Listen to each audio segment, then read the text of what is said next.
विष्णु भगवान की जय हो। आज हम शरद पूर्णिमा की रात्रि को पूजा करते हैं। शरद पूर्णिमा की पूजा करने से हमें लक्ष्मी की प्राप्ति होती है, क्योंकि इस दिन विष्णु और लक्ष्मी जी की पूजा होती है। इससे हमें समृद्धि की प्राप्ति होती है। इस दिन भी हमें लक्ष्मी माता की पूजा जरूर से जरूर करनी चाहिए और इस दिन हमें व्रत भी करना चाहिए। अगर व्रत नहीं कर पा रहे हैं तो पूजा तो करनी ही चाहिए, ताकि लक्ष्मी माता हमारे घर पधारे। मैं हूं आपके साथ डिम्पल गर्ग 111। आपको शरद पूर्णिमा की विधि दिखाने जा रही हूं। शरद पूर्णिमा की पूजा जरूर आप सबको करनी चाहिए। इसकी सामग्री इकट्ठा करके और हम सब पूजा करने की तैयारी करते हैं और उसके लिए हम सबसे पहले आचमन करेंगे। आचमन करने की बहुत जरूरत है। कुश की मदद से 3 बार हम जल डालेंगे और फिर पितृकरण कर ले।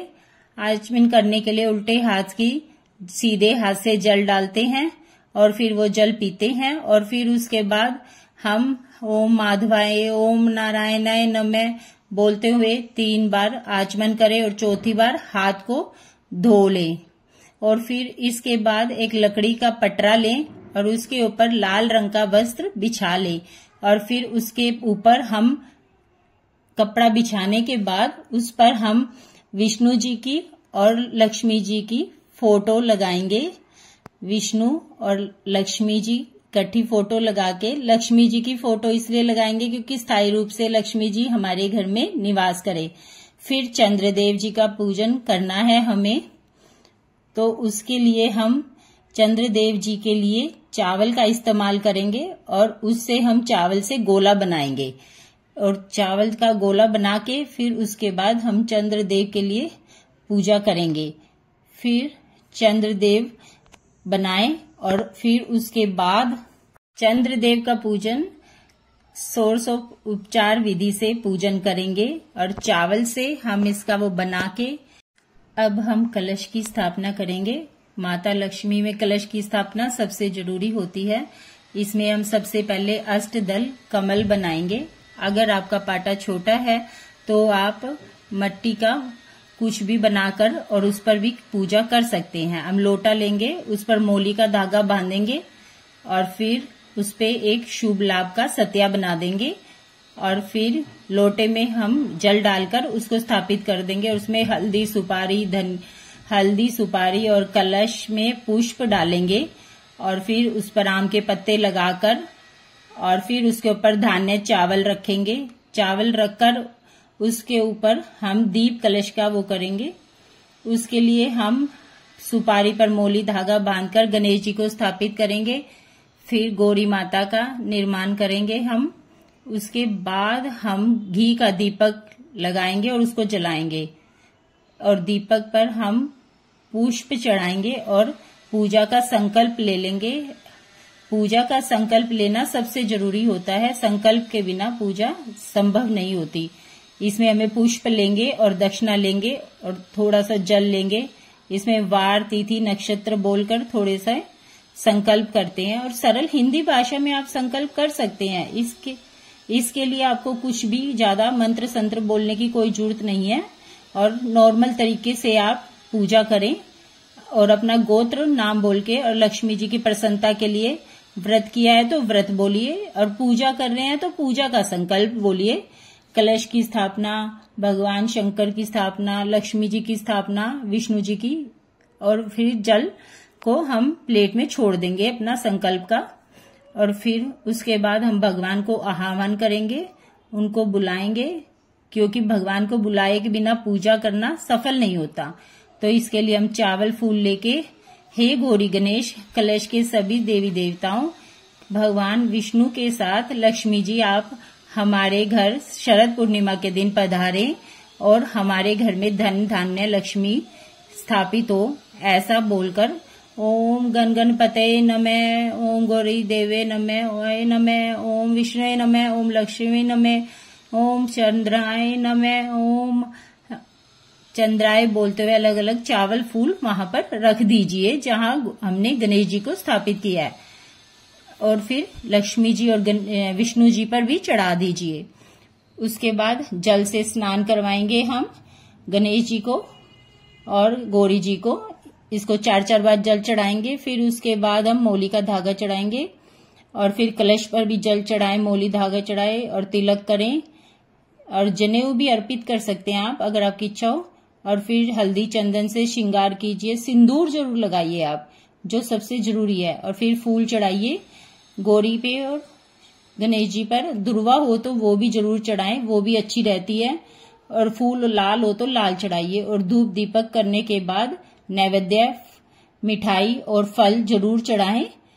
फल अगर मौसमी हो तो वो चढ़ाएं, वरना केला भी चल सकता है। और फिर उसके बाद माता लक्ष्मी जी और विष्णु जी को पूजन करेंगे। उसके लिए उनको जल से स्नान कराएंगे। 4-4 बार जल से स्नान किया जाता है। 4 बार क्यों किया जाता है? क्योंकि भगवान के पहले चरण धोए जाते हैं और फिर आचमन कराया जाता है, फिर उनको वस्त्र धारण करवाया जाता है। ओम विष्णवे नमः, ओम मां लक्ष्मी नमः, ओम चंद्रमशे नमः, ऐसे बोलते हुए जल अर्पित करें और फिर उनको वस्त्र अर्पित करें। भगवान विष्णु को पीला वस्त्र अर्पित करें और मौली का धागा भी अर्पित कर सकते हैं। लेकिन माता लक्ष्मी के लिए मैं कहूंगी कि चुनरी जरूर चढ़ाएं और वो पहनाए रखे पूरे साल माता रानी को, क्योंकि लक्ष्मी जी को चुनरी सुंदर लगती है और जरूरी भी होती है। फिर हाँ, मौली का धागा भी चढ़ा सकते हैं अगर आपके पास चुनरी नहीं है तो। और कच्चा सूत अर्पित कर दीजिएगा विष्णु जी को। और फिर यज्ञोपवीत जनेऊ भी अर्पित करें भगवान हरि विष्णु को। और फिर इनको तिलक लगाएं, विष्णु जी को लक्ष्मी जी को हल्दी और कुमकुम का तिलक लगा के श्रृंगार करें। और फिर चंद्र देव को सफेद उससे तिलक लगाएं, क्योंकि चंद्रदेव को सफेद तिलक लगाया जाता है। फिर पुष्प चढ़ाएं विष्णु लक्ष्मी जी पर। तुलसी पत्र जरूर चढ़ाएं, क्योंकि तुलसी पत्र सबसे जरूरी होता है। माता लक्ष्मी को अगर लाल फूल की व्यवस्था हो तो लाल फूल भी चढ़ा सकते हैं, गुड़हल का, गुलाब का, वरना पीले फूल भी। और फिर हम श्रृंगार चढ़ाएंगे माता रानी को, चूड़ी का या जो भी आपके पास हो, बिंदी वगैरह, सिंदूर जो भी हो वो भी आप चढ़ा सकते हैं। आपकी इच्छा हो, जैसे आपकी श्रद्धा हो वैसा कर सकते हैं। और सिंदूर तो लेकिन लक्ष्मी माता पर जरूरी चढ़ाएं, मेहंदी चढ़ाएं और इत्र जरूर अर्पित करें माता को, लक्ष्मी जी को, विष्णु जी को, क्योंकि इनको इत्र बहुत पसंद है और इत्र हर पूजा में इस्तेमाल किया जाता है, तो इत्र जरूर चढ़ाएं। और फिर धूप बत्ती जलाकर उनको धूप दिखाएं और फिर दीपक जला के दीप। और फिर इसके बाद हम मेवे का भोग लगाते हैं। हमने भोग के लिए मावे के 6 लड्डू बनाए हैं जिसका भोग लगाया है। फिर हम खीर भी बनाई है, खीर का भी भोग लगाया जाता है। शरद पूर्णिमा के लिए स्पेशल होती है खीर। फिर उसके बाद हमने केले को भोग लगाया है विष्णु लक्ष्मी जी का। और फिर जल से 3 बार समर्पित किया है। और फिर नारियल चढ़ाएं विष्णु जी लक्ष्मी जी पर। और फिर उसके बाद दक्षिणा चढ़ाए। फिर पान पर लौंग, इलायची, सुपारी रखकर जरूर अर्पित करें, क्योंकि ये माँ लक्ष्मी को जरूर अर्पित करें, क्योंकि उनको ये बहुत पसंद होती है। और दक्षिणा आप अपनी सामर्थ्य के अनुसार चढ़ा सकते हैं, क्योंकि जो आपकी श्रद्धा हो, दक्षिणा का कोई वो नहीं है, तो इसीलिए। और मंदिर में दे सकते हैं, अगर मंदिर में नहीं अवेलेबल हो तो आप इसको किसी कन्या को भी दे सकते हैं। फिर हम शरद पूर्णिमा की कथा पढ़ेंगे, पर मैं आपको ये कथा की बुक दिखा रही हूँ, इससे वीडियो बहुत लंबी हो जाएगी, इसीलिए आप कथा पढ़ लेना। कथा भी इसमें पढ़ी जाती है, बहुत जरूरी होती है कथा पढ़ना। कथा सुनने के बाद थोड़ा सा हवन करना चाहिए, क्योंकि पूर्णमासी को हवन करना बहुत शुभ माना जाता है और शरद पूर्णिमा सबसे बड़ी होती है, तो इसलिए चंदन पुष्प आदि से पूजा करें। और फिर ओम अग्नये स्वाहा, ओम गणपते स्वाहा, ओम गौरीपते स्वाहा, विष्णवे स्वाहा, ओम महालक्ष्मी स्वाहा, ओम चंद्रमे स्वाहा, ओम कुल देवताभ्यो स्वाहा, ओम महालक्ष्मी स्वाहा, ओम विष्णवे स्वाहा। और फिर हम दीपक दिखा के आरती करते हैं और संपूर्ण हवन करके आरती करते हैं विष्णु लक्ष्मी जी की। दीपक दिखाते हैं और आरती की उसके नीचे फिर चावल जरूर रखें और आरती की थाली घुमाते हुए आरती करें। और फिर माता लक्ष्मी जी की आरती विधिवत गाइए और उन्हें दीपक दिखाइए। और फिर आरती की प्रदक्षिणा कीजिए और फिर भगवान से क्षमा याचना जरूर कीजिएगा कि हे भगवान जी, हमसे अगर कोई गलती हो गई हो तो क्षमा कीजिए, क्योंकि हम कोई पूजा पाठ जानते नहीं, अज्ञानी हैं।